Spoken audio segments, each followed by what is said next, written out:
Hello everyone. पिछले class में हम लोगों ने मोल कंसेप्ट के अंदर देखा था कि किस तरीके से हम लोग नंबर ऑफ मोल्स कैलकुलेट करते हैं और लास्ट में हम लोग आइडियल गैस इक्वेशन के बारे में पढ़ा था। उसी को आगे हम लोग आज कंटिन्यू करते हैं। तो पिछले क्लास में हम लोगों ने देखा था आइडियल गैस इक्वेशन के बारे में। आइडियल गैस इक्वेशन, और इसके बारे में हम लोगों ने पढ़ा था कि यहाँ से हम लोग नंबर ऑफ मोल्स जो है वो निकाल सकते हैं। किसके लिए? गैसेस के लिए।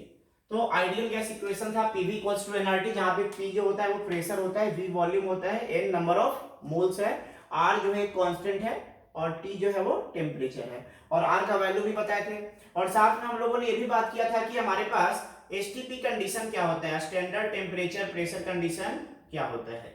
ठीक है, तो ये सारे जो है हम लोगों ने पिछले क्लास में बात कर लिया था। और ये भी देखा था कि अगर कोई भी गैस, कोई भी आइडियल गैस अगर 1 मोल है और वो एसटीपी कंडीशन पे रखा हुआ है, स्टैंडर्ड टेम्परेचर प्रेशर पे रखा हुआ है, तो कितना वॉल्यूम ऑक्युपाई करता है? 22.4 लीटर ऑक्युपाई करता है। और जो न्यू कॉन्सेप्ट है उसके अकॉर्डिंग हो जाता है 22.7 लीटर। तो ये चीजों को हम लोगों ने पिछले क्लास में ऑलरेडी डिस्कस कर रखा है। आज हम लोग देखेंगे कि डेंसिटी और वेपर डेंसिटी, गैस का हम लोग वेपर डेंसिटी कैसे निकालेंगे। ठीक है, तो आज हम लोग स्टार्ट करते हैं vapour density of gas. Vapour density पढ़ने से पहले हम लोग सबसे पहले डेंसिटी ऑफ गैस के बारे में देखेंगे। हेडिंग लगाएंगे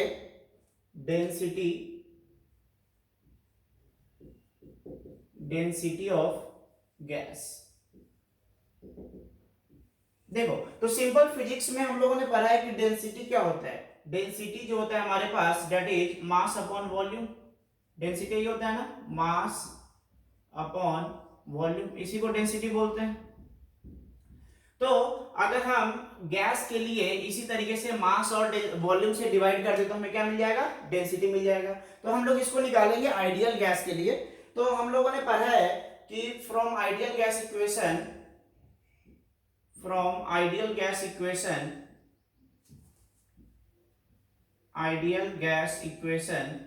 हमारे पास इक्वेशन क्या है? PV इक्वल्स टू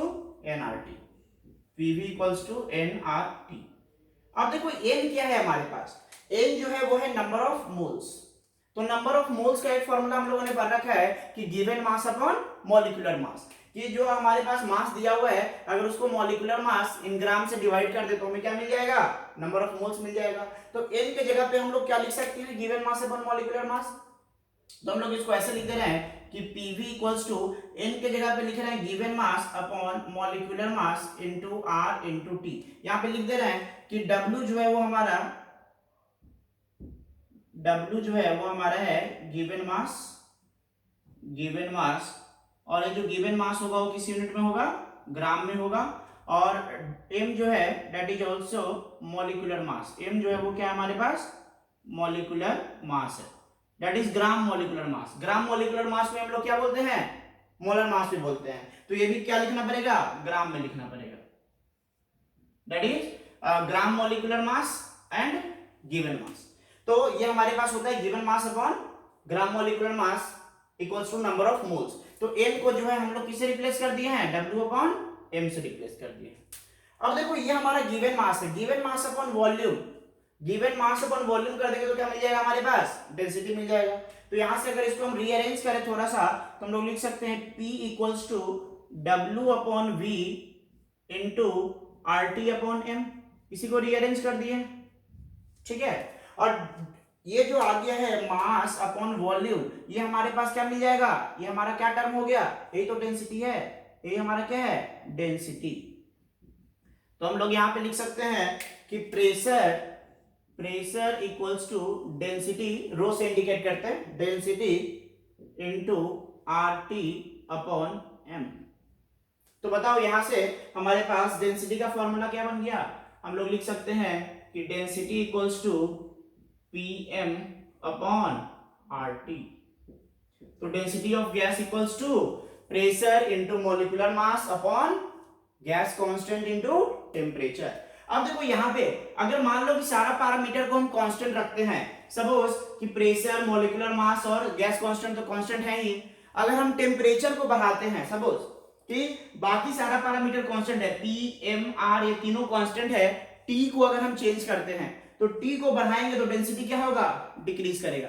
तो ऐसे भी क्वेश्चन पूछा जा सकता है कि अगर मान लेते हैं कि कांस्टेंट प्रेशर पे अगर हम टेम्परेचर बढ़ाते हैं किसी पार्टिकुलर गैस का तो उसका डेंसिटी क्या होगा, तो यहां से रिलेशन हम लोग निकाल सकते हैं। उस तरीके से प्रेशर के बारे में भी पूछा जा सकता है, अगर टेम्परेचर कांस्टेंट रखते हैं और प्रेशर अगर हम बढ़ाते हैं तो डेंसिटी क्या होगा, बढ़ेगा। तो हम लोग लिख सकते हैं यहां से कि एट कांस्टेंट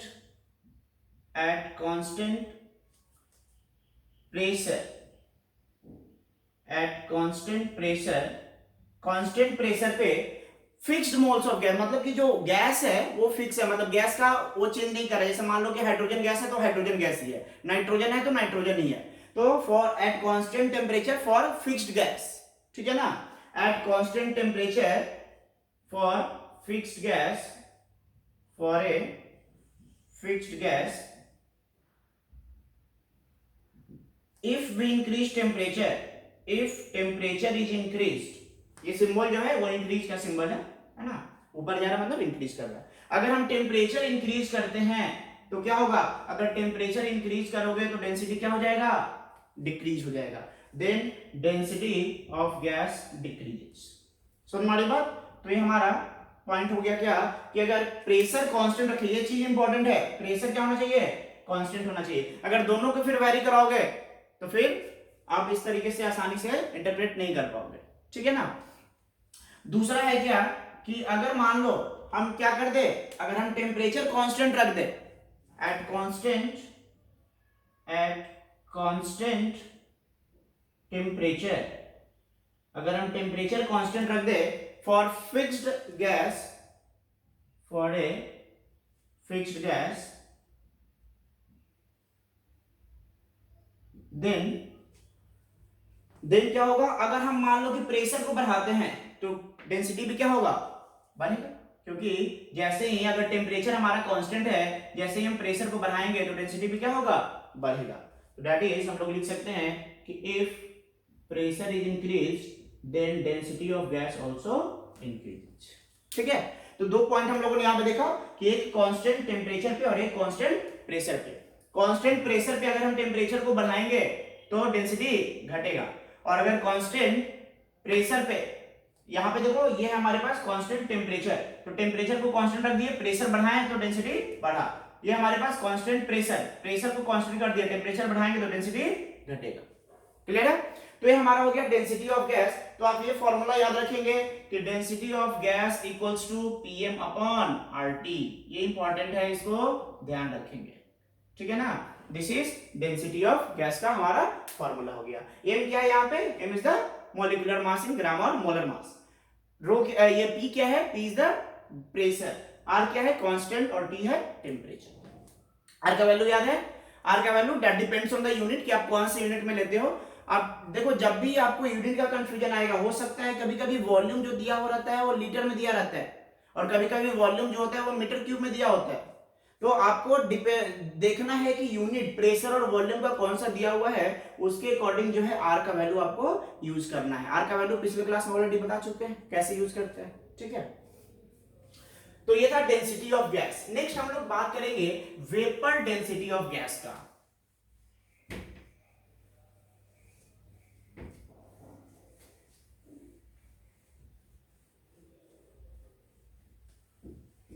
नेक्स्ट लिखेंगे vapour density of gas.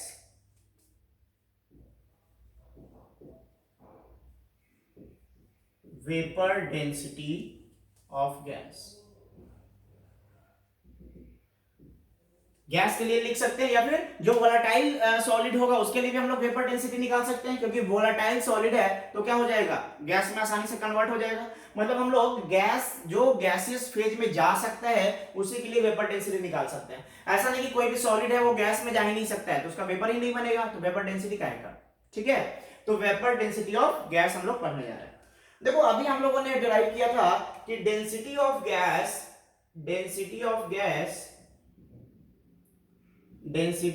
Gas जो होता है that is PM upon RT होता है। अभी हम लोगों ने ड्राइव किया था, देखा। तो अब हम लोग बात करते हैं वेपर डेंसिटी को शॉर्ट में कहीं कहीं पे वीडी भी लिखा रहता है, वीडी मतलब वेपर डेंसिटी, ठीक है ना। तो वेपर डेंसिटी को शॉर्ट में वीडीवी लिखते हैं। तो वेपर डेंसिटी को हम लोग डिफाइन कैसे करते हैं, पहले उसको देख लेते हैं। तो वेपर डेंसिटी जो होता है, वेपर डेंसिटी, इसको हम लोग डिफाइन करते हैं कि इट इज द रेशियो, ये क्या है, एक रेशियो है किस चीज का, दो डेंसिटी का, एक गैस का जिसका निकालना है और दूसरा कोई एक रिफरेंस गैस जिसको हम लोग रिफरेंस मान के चल रहे हैं, ठीक है। तो वेपर डेंसिटी को हम लोग डिफाइन कर सकते हैं कि it is ratio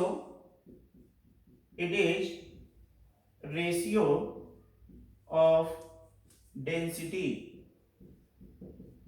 it is ratio of densities of, या फिर ऐसे लिख लो इसको कि it is ratio of density of gas, it is ratio of density of gas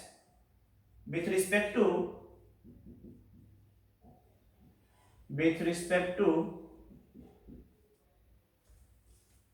density of a reference gas, density of a reference gas at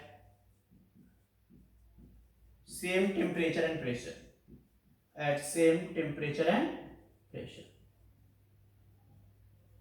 ठीक है। इसका मतलब क्या हुआ, देखो यहां पे क्या लिखा हुआ है, रेफरेंस गैस, ठीक है ना।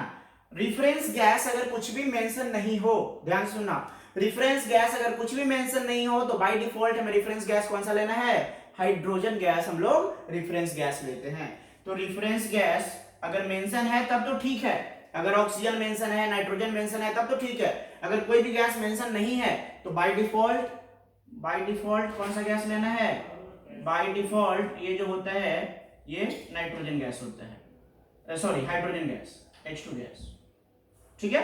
तो बाय डिफॉल्ट H2 गैस। तो हम लोग लिख सकते हैं यहां से कि वेपर डेंसिटी, वीडी लिखते रहे शॉर्ट में, vapour density is density of gas divided by density of reference gas, density of reference gas, ठीक है।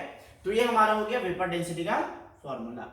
अब देखो इसको सोल्व कैसे करेंगे, यहां से हम लोग मॉलिक्यूलर मास ऑफ गैस भी निकाल सकते हैं।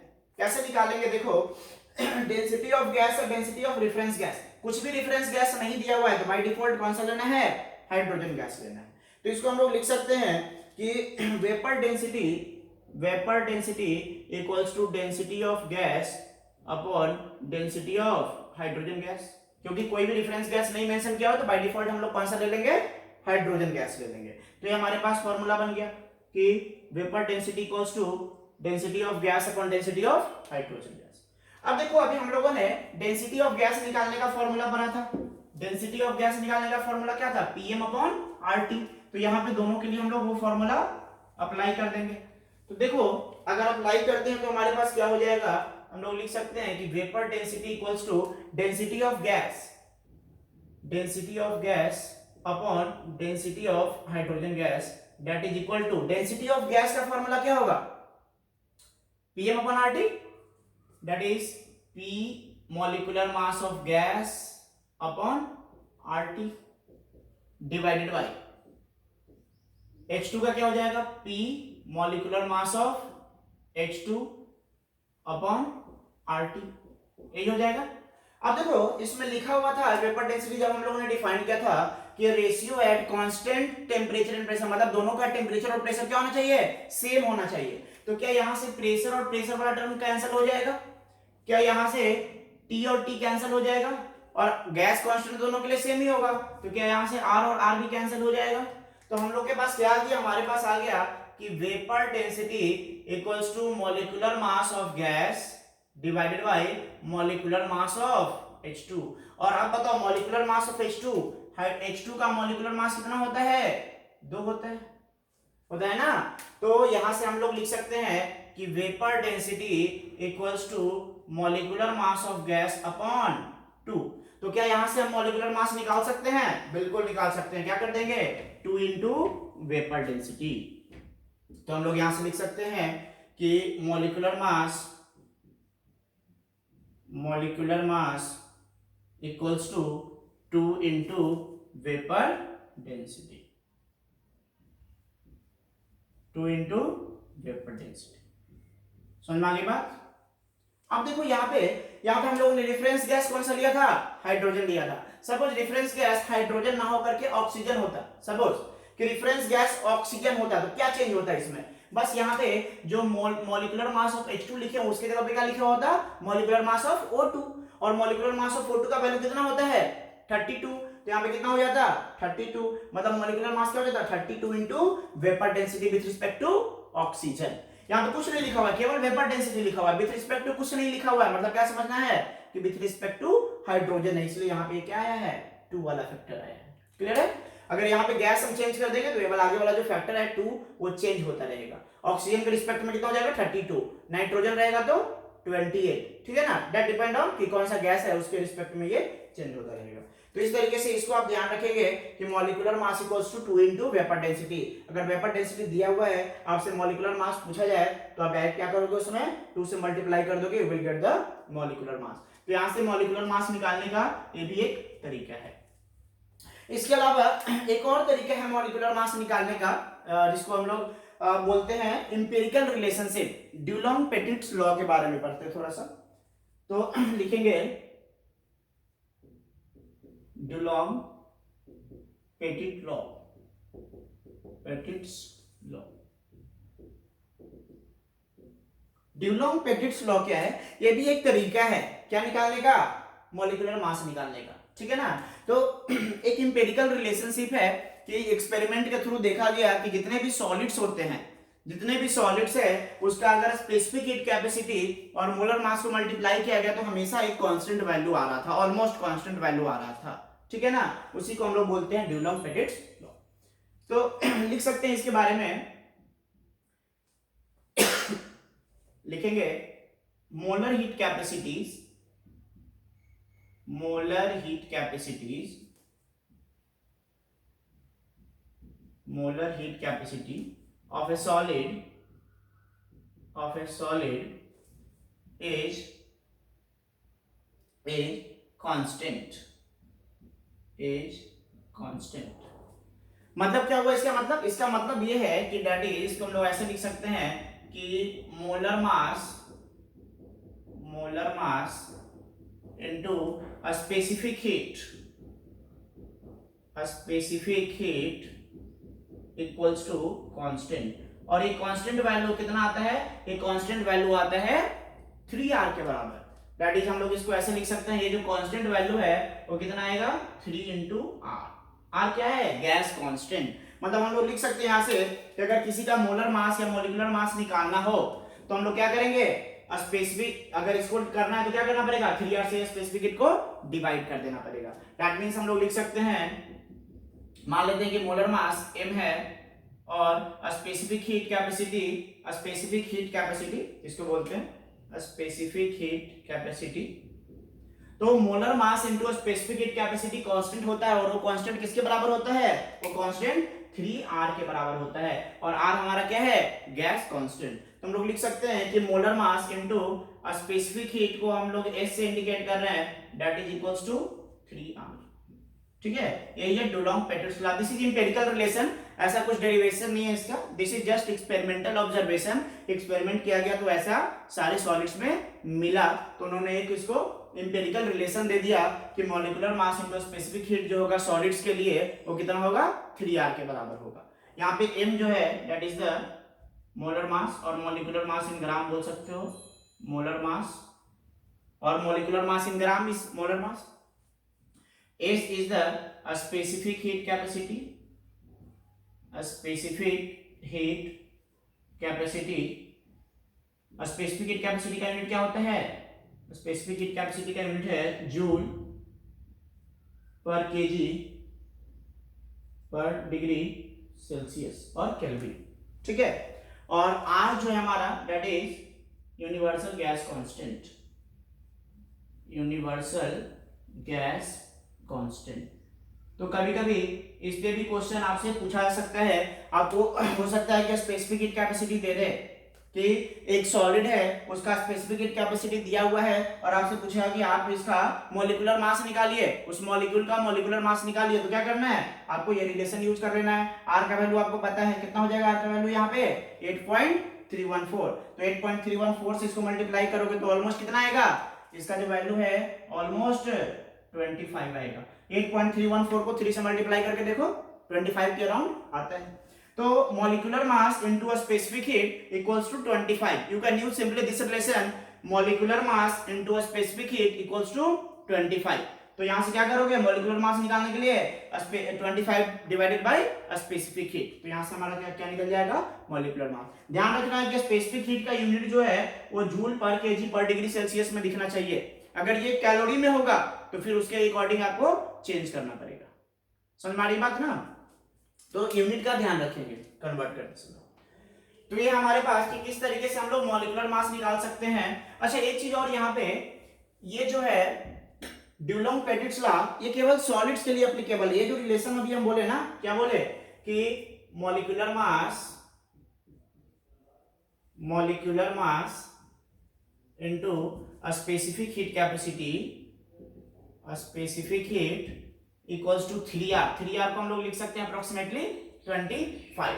ये जो रिलेशन है ये किसके लिए एप्लीकेबल है, only for solid applicable, only for solid. और सॉलिड में भी कौन सा सॉलिड, जिसका मॉलिक्यूलर मास ज्यादा होता है, applicable only for solid having higher molecular mass, जिसका मॉलिक्यूलर मास क्या हो, ज्यादा हो।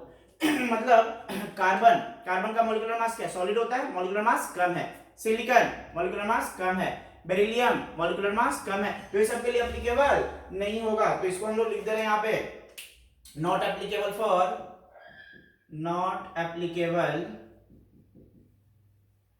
Applicable for beryllium, carbon, silicon etcetera. ये सब के लिए एप्लीकेबल क्यों नहीं है, क्योंकि ये सब क्या है, सॉलिड तो है लेकिन मॉलिक्यूलर मास क्या है, हाई नहीं है, बहुत कम मॉलिक्यूलर मास होता है ना। तो इन सब के लिए वाला रिलेशन जो है एप्लीकेबल नहीं होगा। तो किसके लिए एप्लीकेबल होगा, हायर मॉलिक्यूलर मास के लिए, और किसके लिए, सॉलिड के लिए। लिक्विड और गैस के लिए एप्लीकेबल नहीं होगा। ठीक है, तो ये है Dulong Petit's law. ड्यूलॉन्ग Petit's law का एम्पिरिकल रिलेशन ये है, और इसके हेल्प से हम लोग क्या निकाल सकते हैं, मॉलिक्यूलर मास निकाल सकते हैं। ध्यान देना, ये 25 हम तभी लिखेंगे जब यहाँ पे स्पेसिफिक हीट किसमें हो, जूल पर केजी पर डिग्री सेल्सियस। यूनिट का ध्यान रखना है, ठीक है। अगर ये जूल के जगह पे कैलोरी में आ जाए तो फिर ये वैल्यू जो है वो चेंज हो जाएगा, क्योंकि आर जो है यहाँ पे वो किस में लिखना पड़ेगा, कैलोरी में लिखना पड़ेगा। तो ये वैल्यू ऑलमोस्ट 6 पॉइंट समथिंग के अराउंड, 6.4 के अराउंड आएगा। तो ये था हमारे पास ड्यूलॉन्ग पेटिट्स लॉ। तो हम लोगों ने इस तरीके से मॉलिक्यूलर मास निकाल लेंगे। नेक्स्ट हम लोग बात करेंगे लॉज ऑफ केमिकल कॉम्बिनेशंस का, कि हमारे पास कुछ केमिकल कॉम्बिनेशंस के लॉ हैं, उसके बारे में पढ़ेंगे।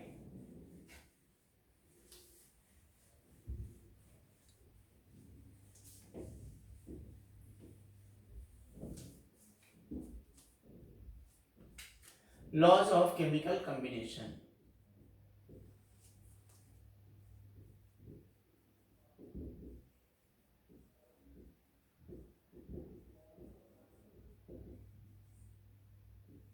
लॉज ऑफ केमिकल कॉम्बिनेशन में मेनली हम लोग 4 लॉ के बारे में पढ़ेंगे। पहला जो है हमारा that is law of conservation of mass. Law of conservation of mass. Law of conservation of mass पता है आप लोग को क्या बोलता है, law of conservation of mass, कि mass can neither be created nor be destroyed during a chemical reaction. यही हमारा law of conservation of mass. क्या है, mass is conserved during a chemical reaction. मतलब क्या बोलते हैं इसको, कि मास को ना तो क्रिएट कर सकते हैं ना तो डिस्ट्रॉय कर सकते हैं, कब, केमिकल रिएक्शन के समय। तो इसका मतलब क्या हुआ कि जितना अगर रिएक्टेंट का मास लेंगे, अगर वो पूरा का पूरा प्रोडक्ट में कन्वर्ट हो रहा होगा तो प्रोडक्ट का भी मास क्या होगा, उसी के बराबर होगा। मतलब mass before reaction will be equal to mass after reaction. That is हम लोग इसको लिख सकते हैं कि mass before reaction, chemical reaction होने से पहले जितना मास होगा और केमिकल रिएक्शन होने के बाद जितना मास होगा, that will be equal mass after reaction. समझ में आ गई बात? तो जितना रिएक्शन होने से पहले जितना मास लिए थे, रिएक्शन होने के बाद भी टोटल मास कितना होगा, उतना ही होगा। रिएक्टेंट और प्रोडक्ट दोनों का मिला के बात कर रहे हैं, केवल रिएक्टेंट का बात नहीं कर रहे हैं। टोटल मास आफ्टर रिएक्शन मतलब प्रोडक्ट प्लस कुछ अगर रिएक्टेंट बचा हुआ है तो उसका भी मास जोड़ना है, और यहाँ पे जितना रिएक्टेंट लिए थे या अगर कुछ प्रोडक्ट भी ले लिए थे तो उसका भी मास जोड़ना है। मतलब total mass before reaction equals to total mass, total आगे ऐड कर लेंगे, total mass before reaction equals to total mass after reaction. मतलब मास जो है वो ना तो क्रिएट हो सकता है ना ही डिस्ट्रॉय हो सकता है, कब, ड्यूरिंग ए केमिकल रिएक्शन। तो ये जो लॉ बताता है इसी को क्या बोलते हैं, law of conservation of mass. Second law है हमारे पास लॉ ऑफ डेफिनिट प्रोपोर्शन, जिसको हम लोग लॉ ऑफ कांस्टेंट प्रोपोर्शन के नाम से भी जानते हैं। तो सेकेंड लॉ लिखेंगे law of definite proportion, definite proportion, या इसी को हम लोग लॉ ऑफ कांस्टेंट प्रोपोर्शन भी बोलते हैं, लॉ ऑफ कांस्टेंट प्रोपोर्शन। ठीक है, लॉ ऑफ डेफिनिट प्रोपोर्शन या फिर लॉ ऑफ कांस्टेंट प्रोपोर्शन। क्या बोलता है ये लॉ ऑफ डेफिनिट प्रोपोर्शन कि अगर कोई भी एक केमिकल कंपाउंड है तो केमिकल कंपाउंड में जो बनेगा, जो भी केमिकल कंपाउंड बनेगा तो उसमें क्या होगा, एक फिक्स्ड एलिमेंट होगा, और वो फिक्स्ड एलिमेंट हमेशा क्या होंगे, एक डिफिनिट रेशियो में, मतलब फिक्स्ड रेशियो में कंबाइन होकर के ही वो कंपाउंड बनेंगे। ठीक है, तो हम लोग स्टेटमेंट लिख सकते हैं इसका कि ये chemical compound, a chemical compound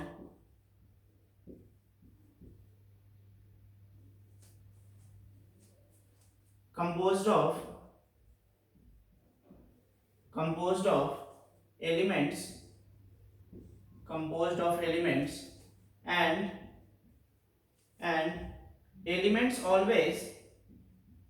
and elements always combine in a definite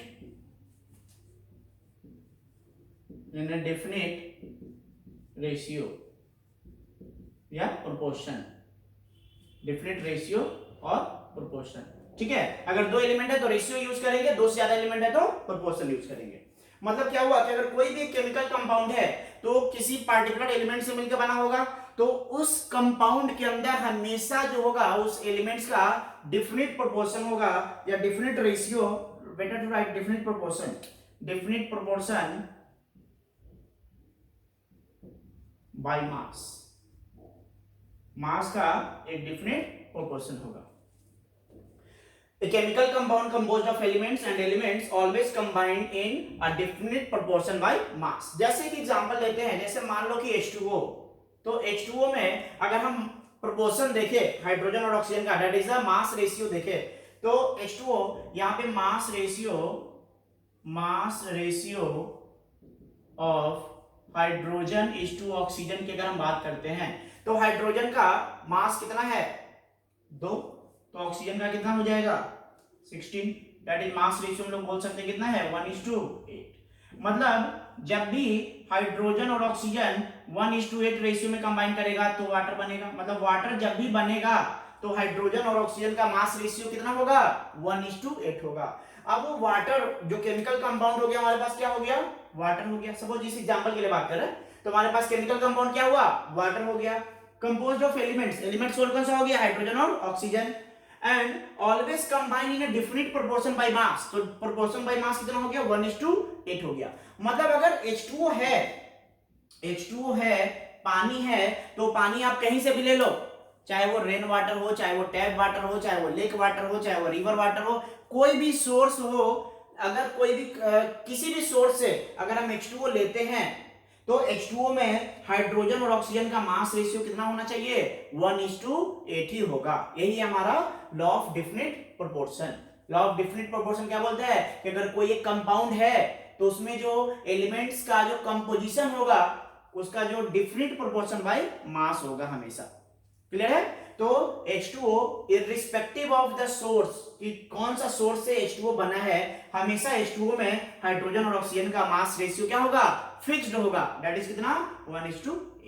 इसी को हम लोग बोलते हैं लॉ ऑफ डेफिनिट प्रोपोर्शन या law of constant proportion.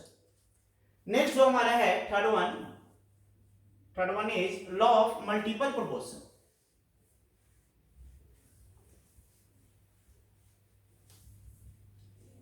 Third one, that is law of multiple proportion.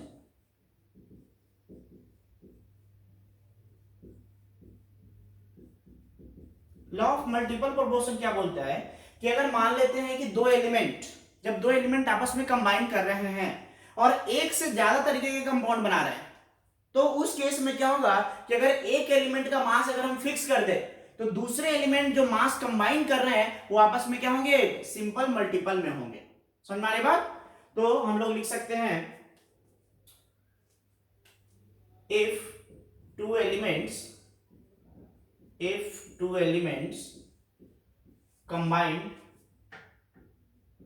combine together to form more than one compound, अगर एक से ज्यादा कंपाउंड बना रहे हैं to form more than one compound, then अगर मान लो कि दो एलिमेंट है आपस में कंबाइन होकर के एक से ज्यादा तरीके के कंपाउंड बना रहा है, उस केस में क्या होगा कि अगर एक एलिमेंट का अगर मास फिक्स कर दे तो उसके साथ जो दूसरा एलिमेंट का जो अलग अलग मास कंबाइन होगा वो आपस में क्या होगा? एक सिंपल होल नंबर रेशियो या सिंपल मल्टीपल में होगा। समझ में आ रही बात? तो हम लोग लिख सकते हैं कि if two elements combine together to form more than one compound, then mass of और mass ratio of another element or other element, mass ratio of other element or one element लिखो, mass ratio of one element which combines with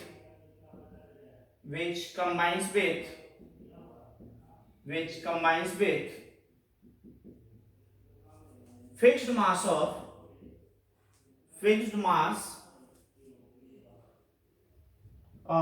other element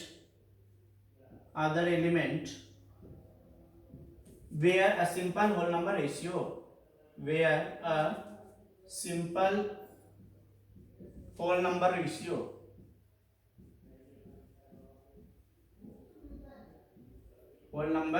ratio इसका मतलब क्या हुआ? देखो, इसका मतलब है कि अगर दो एलिमेंट कंबाइन करके एक से ज्यादा टाइप की कंपाउंड बना रहा है, more than one type of compound, then mass ratio of one element, एक एलिमेंट का जो मास रेशियो होगा विच कंबाइंड विद द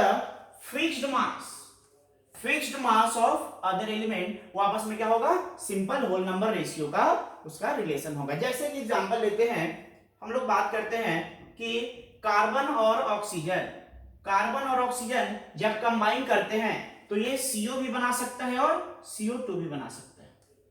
समझ में आ रही बात? Carbon and oxygen combine together to form CO and CO2। तो पहला जो स्टेटमेंट था वो क्या था? Two elements combine together to form more than one compound.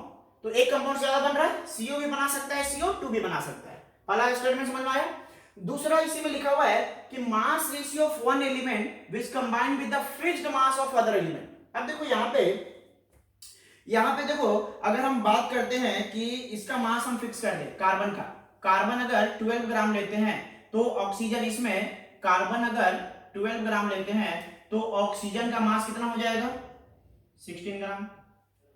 इस केस में अगर हम कार्बन का मास फिक्स कर दे 12 ग्राम, तो ऑक्सीजन का मास कितना हो जाएगा? 2 मोल है ना ऑक्सीजन, तो कितना हो जाएगा? 32 ग्राम। तो अब देखो यहाँ पे कार्बन का मास हमने फिक्स कर दिया है। कार्बन का मास कितना कर दिया है? फिक्स्ड मास कितना? 12 ग्राम। अब देखो ये जो लिखा हुआ है mass of one element which combines with the fixed mass of other element, तो fixed mass of other element, यहाँ पे अदर एलिमेंट कौन सा है? कार्बन, और कार्बन का मास हमने फिक्स कर दिया है। समझ में आ रही बात? तो कार्बन का मास फिक्स है, तो मास ऑफ वन एलिमेंट कौन बचा? ऑक्सीजन। तो ऑक्सीजन का जो मास रेशियो होगा, जो ये 12 ग्राम कार्बन से यहाँ पे भी 12 ग्राम कार्बन से यहाँ पे भी कंबाइन करेगा, वो क्या होगा? सिंपल होल नंबर रेशियो में होगा। समझ में आ रही बात? तो देख लो यहाँ पे रेशियो कितना हो जाएगा? Ratio of mass ratio of oxygen in CO and CO2 कितना हो जाएगा? 16:32, दैट इज 1:2। देखो सिंपल होल नंबर रेशियो में आया कि नहीं आया? ये कब होगा? मास ratio of oxygen in CO2 for fixed mass of carbon, for fixed mass of carbon. Carbon का अगर हम मास फिक्स कर दे, तो क्या हो जाएगा? रेशियो हो जाएगा इसका 1:2, किसका? ऑक्सीजन का।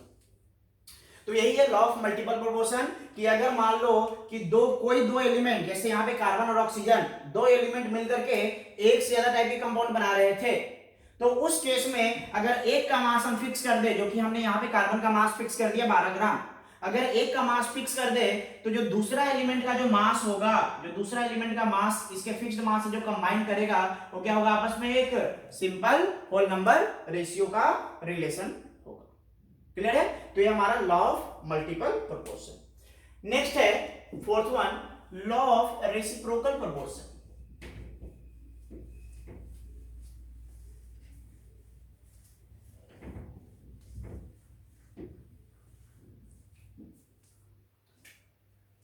Fourth one is law of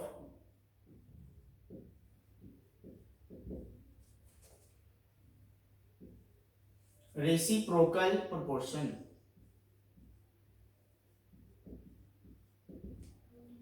law of reciprocal proportion क्या बोलता है, इसको पहले समझना ध्यान से। जैसे मान लो कि 3 एलिमेंट हम ले रहे हैं, ठीक है ना? We have 3 elements.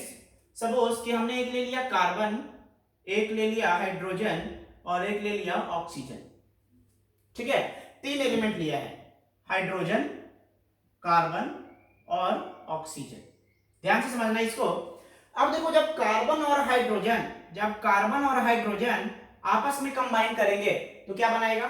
मान लेते हैं कि एक कंपाउंड बना रहा है CH4। क्या बनाया? CH4। जब हाइड्रोजन और ऑक्सीजन आपस में कंबाइन किया तो क्या बनाया? मान लो H2O। ठीक है, तो CH4 में बताओ कार्बन और हाइड्रोजन का मास रेशियो कितना है? कार्बन अगर 12 ग्राम होगा तो हाइड्रोजन कितना होगा? 4 ग्राम। दैट इज मास रेशियो कितना हो जाएगा? 3:1। किसका? कार्बन इस टू हाइड्रोजन का मास कितना हो जाएगा? कार्बन इस टू हाइड्रोजन का मास रेशियो हो जाएगा 3:1। किसमें? CH4 के अंदर। उसी तरीके से H2O में अगर हम बात करते हैं तो हाइड्रोजन और ऑक्सीजन का मास रेशियो कितना हो जाएगा? 2:16, दैट इज 1:8। क्लियर है?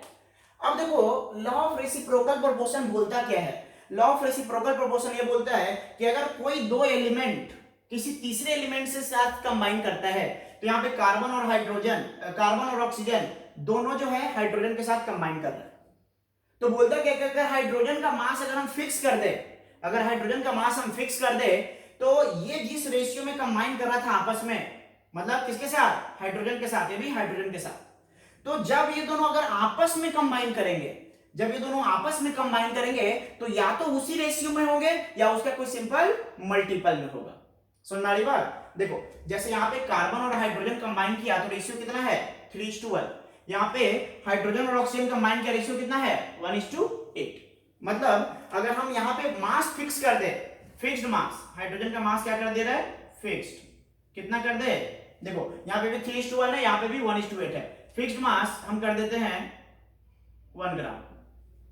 किसका मास फिक्स किया है? हाइड्रोजन का। तो जब हाइड्रोजन का मास फिक्स कर दिए 1 ग्राम, तो बताओ कार्बन का मास कितना रहा होगा? कार्बन 3 ग्राम रहा होगा। और ऑक्सीजन कितना रहा होगा? ऑक्सीजन 8 ग्राम रहा होगा। समझ में आ गई बात? जब कार्बन और हाइड्रोजन आपस में रिएक्शन किया, हाइड्रोजन का अगर हम मास फिक्स कर देते हैं 1 ग्राम, तो कार्बन का कितना ग्राम लगेगा? 3 ग्राम। और ऑक्सीजन का कितना ग्राम लगेगा? 8 ग्राम। तो रेशियो कितना आ रहा है? 3:8। किसके लिए? फिक्स्ड मास ऑफ हाइड्रोजन के लिए। तो अब लॉ ऑफ रेसिप्रोकल प्रोपोर्शन ये बोलता है कि जब ये दोनों आपस में कंबाइन करेंगे, तो ये दोनों आपस में कंबाइन करेंगे तो इसका मास रेशियो 3:8 होना चाहिए, या इसका कोई सिंपल मल्टीपल होना चाहिए। समझ में आ रही बात ना? तो देख लेते हैं कि जब ये दोनों आपस में कंबाइन करेंगे, कार्बन और ऑक्सीजन आपस में कंबाइन करेंगे, तो क्या कंपाउंड बनाएगा? CO2 बनाएगा। तो CO2 में कार्बन और ऑक्सीजन का मास रेशियो एक बार देख लेते हैं कितना है। कार्बन अगर 12 लेते हैं तो ऑक्सीजन का कितना हो जाएगा? 32। बताओ कितना आ रहा है ये? 4 से डिवाइड कर दो। 3:8 आ रहा है कि नहीं आ रहा है? 3:8 आया कि नहीं आया? बिल्कुल आ गया 3:8। तो यही है लॉ ऑफ रेसिप्रोकल प्रोपोर्शन। क्या बोलता है कि अगर दो एलिमेंट किसी fixed mass of third element के साथ कंबाइन करेगा, तो जिस रेशियो में कंबाइन करेगा, जब ये आपस में कंबाइन करेगा तो वो उसी रेशियो में होगा, या फिर इसका कोई मल्टीपल भी हो सकता है। 3:8 की जगह पे 3:4 भी हो, मतलब 8 का मल्टीपल में कोई भी हो सकता है। जैसे मान लो कि CO बनता तो कितना हो जाता? 3:4 हो जाता। तो यहाँ पे 8 हो सकता था, 4 हो सकता था, 12, मतलब इसका कोई एक मल्टीपल हो सकता था, या फिर यही रेशियो होगा। तो इसी को हम लोग क्या बोलते हैं? Law of reciprocal proportion. Clear है? तो ये हम लोगों ने चार लॉ के बारे में पढ़ लिया। लॉ ऑफ केमिकल कॉम्बिनेशन में पहला हम लोगों ने देखा लॉ ऑफ कंजर्वेशन ऑफ मास, जो बोलता है कि मास ना तो क्रिएट हो सकता है, ना तो डिस्ट्रॉय हो सकता है ड्यूरिंग ए केमिकल रिएक्शन। दूसरा हम लोगों ने देखा लॉ ऑफ डिफिनिट प्रोपोर्शन, जिसमें बोलता है कि अगर कोई भी एक कंपाउंड कंस्टिट्यूट करता है एक फिक्स्ड रेशियो बाय मास के एलिमेंट्स को। तीसरा है लॉ ऑफ मल्टीपल प्रोपोर्शन, कि अगर कोई भी दो एलिमेंट आपस में कंबाइन करके दो से ज्यादा कंपाउंड बनाता है, तो उसका रेशियो आपस में क्या होना चाहिए? फिक्स्ड मास के लिए सिंपल मल्टीपल में होना चाहिए। और चौथा हम लोगों ने देखा लॉ ऑफ रेसिप्रोकल प्रोपोर्शन। ठीक है, तो आज हम लोग यहीं पे लेक्चर को स्टॉप करते हैं। अगले लेक्चर में हम लोग परसेंटेज कंपोजिशन निकालना सीखेंगे। जैसे कि कोई भी कंपाउंड दिया हुआ है तो उसके अंदर किस एलिमेंट का कितना मास परसेंटेज है वो निकालना सीखेंगे। और साथ ही साथ हम लोग उसके आगे स्टार्ट करेंगे इंपिरिकल फार्मूला और मॉलिक्यूलर फार्मूला। मतलब इंपिरिकल फार्मूला हम लोग कैसे कैलकुलेट करेंगे, मास परसेंटेज दिया हुआ रहेगा तो, और फिर वहां से हम लोग मॉलिक्यूलर फार्मूला कैसे निकालेंगे। ठीक है, तो आज हम लोग यहीं पर स्टॉप करते हैं। ठीक है, ओके, थैंक यू।